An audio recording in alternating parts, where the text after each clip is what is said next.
Lay people are the largest part of the church, and so I just want to explain in very brief form what this means.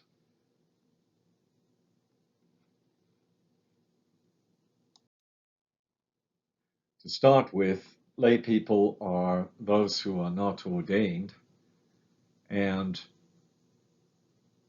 this means that they are in the world, working in the world, doing all kinds of wonderful things. Being a lay person in many ways is far more complicated than being a priest or an ordained minister.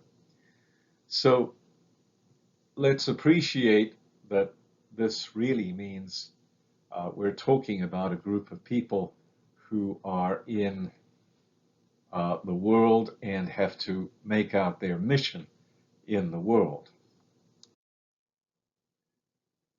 Now, to understand what it means to be a lay person, we have to go back to all the ways in which God communicated with the world starting in the Old Testament. And he used prophets, he used priests, and he used kings. Now, of course, there were false prophets, false priests, and false kings. That's not what we're interested in. The true ones were used by God as communicators of the will of God and the power of God. And so what you have in the Old Testament is the communication structure, if I can use that phrase, that God is going to use in Christ and in the New Testament.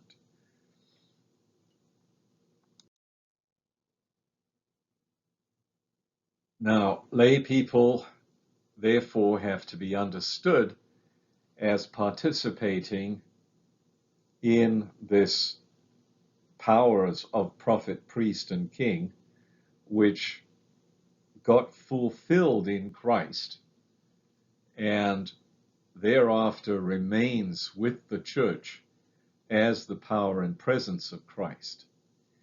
And what you have are essentially two ways of participating in this power and this truth. There is the clerical power, which is shown on the left there, a priest in a certain sense, and more importantly, a bishop in a certain sense is a prophet, a priest, and a king. Complementary to that, and this is the key word for everything, is that lay people participate in the power of Christ as prophet, priest, and king. And it's complementary in the sense that the priest acts out a prophetic role, teaching the will of God, the truth of God.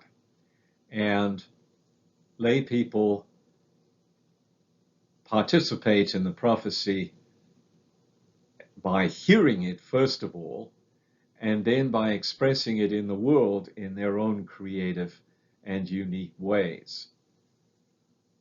The bishop is a priest. He's the one who regulates the worship of the whole diocese, but he himself is Christ the priest, and he is then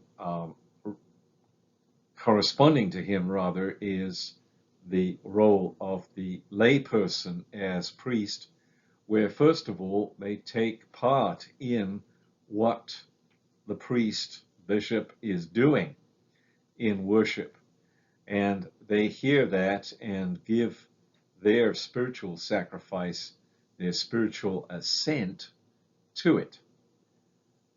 Then they carry the grace of that participation out into the world to do everything from family to building space shuttles to whatever. Lastly, you have the bishop as king. He governs a diocese, leads a diocese simply to make it more holy and to worship God. This has nothing at all to do with him going on a power trip. Complementary to that is the obedience of lay people who exercise their kingship, first of all, by hearing and following the leadership of the bishop, and then reaching out into the world and bringing the world under the kingship of Jesus Christ. Of course, they've got to start with bringing themselves under the kingship of Jesus Christ, but that's a whole other story. Lastly, then, we come to lay people. As we said, once they have heard the teaching, they go out into the world. Once they have participated in the sacrifice, they go out into the world. And once they have heard the leadership, however it happens to be expressed, of the bishop, they go out into the world. And this brings us to the last part of understanding something about lay people, and that is that every single lay person, by their baptism, has a mission. And the mission is to the world to bring it under the kingship of Christ. It's no more complicated than that. Practical terms, it's extremely complicated.